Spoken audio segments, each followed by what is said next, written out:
Hello, hello, je vous retrouve pour une nouvelle guidance. On va directement aller sur les énergies de l'éclipse qui a eu lieu hier. Enfin, selon quand vous regardez la vidéo, elle avait lieu le 8 avril.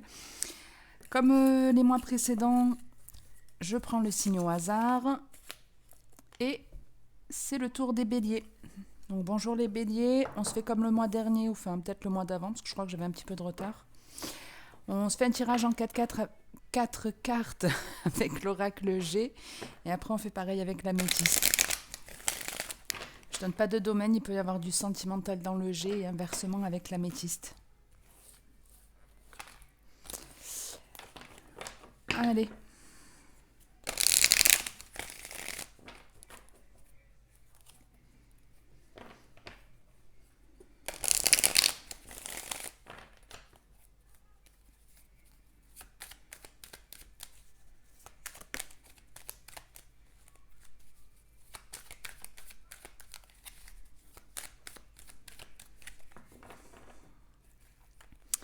Alors, en plus, je voyais en brassant les jeux qu'on parlait beaucoup de la maison, du foyer, etc. Et à votre couple, vous avez le foyer et le voyage. Donc, il peut y avoir un changement de lieu de vie ou simplement le fait de se sentir bien, d'avoir la capacité de prendre du recul sur ce qu'on vit, sur ce qu'on traverse, sur sa vie en général. On va un petit peu voir. Après, ça peut être aussi l'éloignement d'une personne qui est proche de vous. On va voir un petit peu dans le détail. On démarre avec la carte de la transformation, du serpent.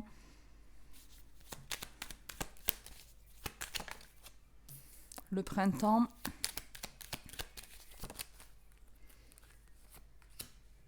Et les nouvelles. Donc ici, on parle d'une personne du passé. Des nouvelles d'une personne du passé, quelqu'un qui revient dans votre vie, quelqu'un qui a arrêté un comportement qui était un petit peu toxique pour elle-même ou qui a pu mettre un terme à une relation qu'il pouvait y avoir avec une tierce personne. En tout cas, cette personne, elle vient vous donner des nouvelles, mais c'est quelque chose de complètement différent de ce qu'elle a pu vous dire auparavant. Alors la personne du passé, ça peut être un ex, ça peut être un ami, un membre de votre famille, ça peut être n'importe quelle personne, vous l'adaptez. Mais clairement, il y a dans l'idée que les choses, elles changent, dans le sens où, quand la personne, elle vient vous parler, dans les discussions, c'est différent. Elle change sa façon de communiquer avec vous. Bon, en dos de deck, on vous parle d'un cadeau, de quelque chose qui va vraiment vous faire plaisir. On a 2 jeunes femmes ici. C'est pas forcément la consultante, mais peu importe. Il y a l'idée en tout cas que l'offre qu'on vous fait, la proposition ou le cadeau qu'on vous offre, c'est quelque chose qui va plutôt vous faire du bien. Et quelle que soit la proposition que vous avez, il y a vraiment dans l'idée, je m'affirme, j'écoute la voix du cœur et pas la voix de la peur. Vous voyez, un truc comme ça. J'écoute mon enfant intérieur. Je m'affirme quand on me propose ce cadeau. Donc si par exemple, je sais pas, vous avez un ex, la relation elle a été plus ou moins toxique, vous vous êtes éloigné, c'est peut-être pour ça aussi le foyer et ce voyage, on a pris du recul, on sait maintenant comment se sentir bien. Ça peut être comme je vous disais un éloignement réellement entre 2 personnes, entre vous et une autre personne. Donc si par exemple on parle de votre ex qui effectivement il y a eu un éloignement entre vous, vous avez pris du recul, vous voyez les choses différemment, vous vous sentez mieux. Et la personne, quand elle revient, peut-être qu'à l'époque, elle vous proposait pas quelque chose d'engagé, et là, elle vient vous proposer un truc concret. Peu importe la solution, le choix que vous allez faire, en tout cas, c'est vraiment, j'écoute mon enfant intérieur. Je vais vraiment prendre la décision en fonction de mon âme et conscience. Je ne vais pas forcément prendre la décision comme peut-être auparavant, parce qu'il y a de la dépendance, parce qu'il y a des peurs, ce genre de trucs. J'essaye de voir si j'ai pas autre chose avant de passer à l'améthyste. Alors on peut avoir aussi pour certains une personne qui vient vous dire des choses qui sont pas forcément agréables à entendre, qui sont pas forcément agréables, une personne qui peut essayer de vous manipuler, mais c'est pas quelque chose qui fonctionnera. C'est pas quelque chose qui fonctionnera parce que c'est un petit peu, ça y est, vous avez pris votre envol, vous avez démarré un nouveau chapitre de votre vie et c'est comme si on avait un petit peu tiré un trait de toute façon, on n'attendait pas des nouvelles, on n'en attendait plus.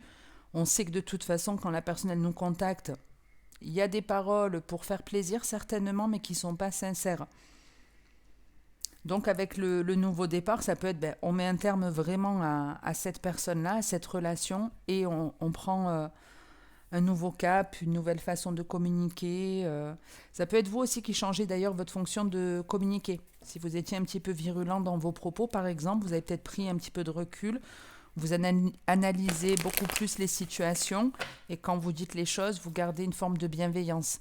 C'est-à-dire, tu ne me conviens pas, tu m'as fait du mal, aujourd'hui je préfère m'éloigner. Je te pardonne, mais je te sors de ma vie. N'oubliez pas que le pardon, c'est pas forcément on pardonne et on garde la personne dans sa vie. Ça peut clairement être je te pardonne, mais je n'ai plus besoin de toi aujourd'hui dans ma vie. Ta façon de faire ne me correspond pas, donc merci, ciao, ok. Allez, on va voir avec l'améthyste love ce que je peux vous dire.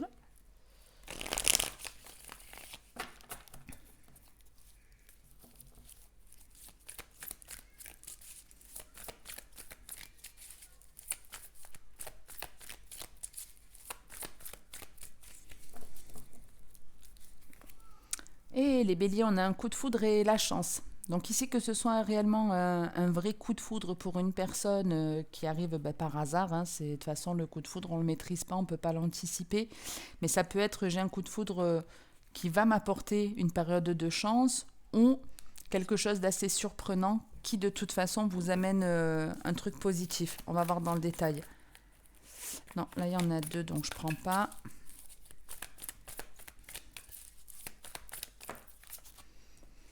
On démarre avec le doute, la dépendance,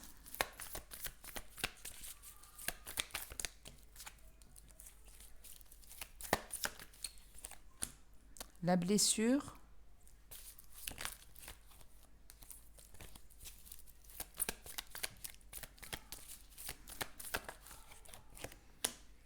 et la carte de l'hiver.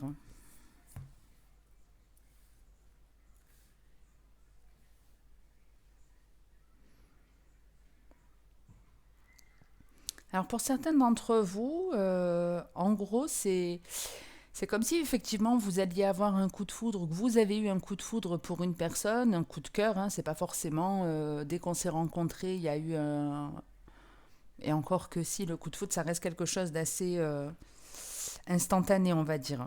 Bref, si en tout cas vous avez eu un coup de foudre ou vous avez un coup de foudre, en gros on est en train de vous dire que c'est quelque chose de positif, que c'est une chance pour vous.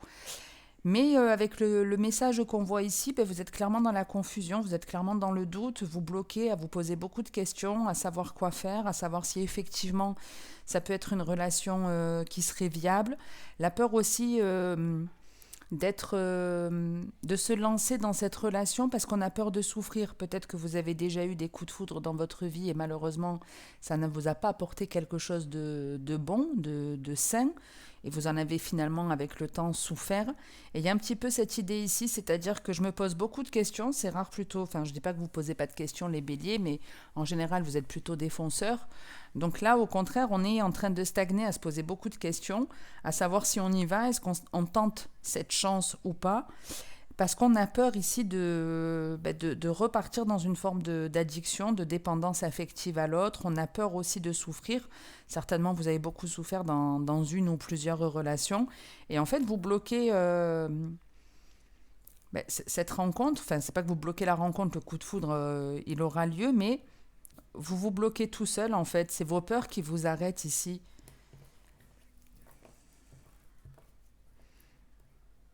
Après, ça peut concerner une personne qui est née dans l'hiver, donc les Capricornes, Verseau, Poissons.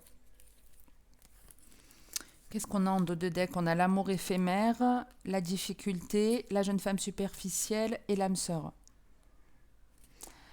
Donc c'est un petit peu cette idée, j'ai peur que ce soit une relation encore trop légère. C'est vrai que très souvent, le coup de foudre, il y a une espèce de passion qui naît dès le début, mais dans le temps, c'est rare qu'un coup de foudre se concrétise en relation officielle, stable. Maintenant, c'est pas parce que c'est quelque chose de rare que c'est quelque chose qui n'arrive jamais. On peut avoir une reconnaissance aussi d'âme, parce qu'ici, il y a un lien qui certainement... alors un lien d'âme sœur, un lien karmique...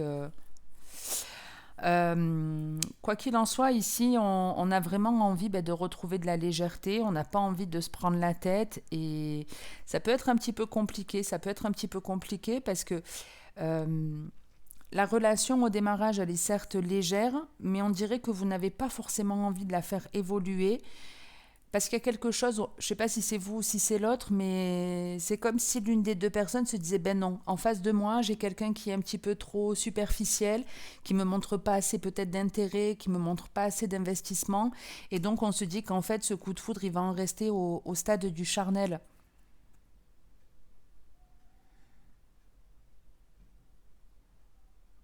Après, c'est pas une grande épreuve en soi, hein. C'est franchement pas une grande épreuve.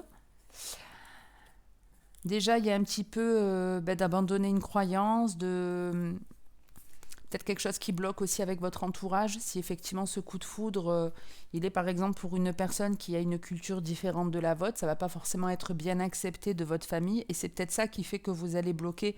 Vous avez peur que ce soit mal accueilli, vous avez peur peut-être de faire souffrir votre entourage. Et il y a un petit peu dans l'idée de devoir de détruire en fait une croyance, de dire non à un système de croyance familiale. Ok. Je regarde si j'ai autre chose.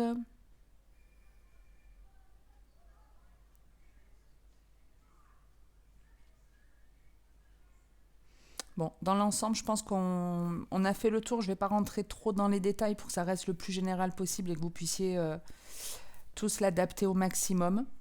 Donc, je vous dis, hein, si vous avez eu ou si vous avez un coup de foudre pour une personne, beaucoup de questions qui vont se poser, mais n'oubliez pas que quelles que soient les guidances que vous regardez, l'avenir on ne le connaît pas, on peut tous mourir là du jour au lendemain. Donc arrêtez de vous projeter ou envisager les choses surtout de manière négative, vous n'en savez rien. Si vous avez envie de tenter votre chance, mais qu'à un moment donné votre esprit vous dit oui mais, faites-le. Parce qu'en fait le oui mais c'est votre ego, c'est votre esprit qui se met en mode de protection, qui veut vous protéger d'un éventuel risque, donc qui va vous faire remonter toutes vos peurs. Donc écoutez plus la voix de votre cœur plutôt que de celle de vos peurs. Hein, vous verrez que votre vie sera beaucoup plus sympa. J'en reste là pour aujourd'hui les béliers. En tout cas, cette éclipse pour certains peut pas mal vous remuer. Ça peut pas mal chambouler. Donc je vous souhaite bon courage si c'est le cas.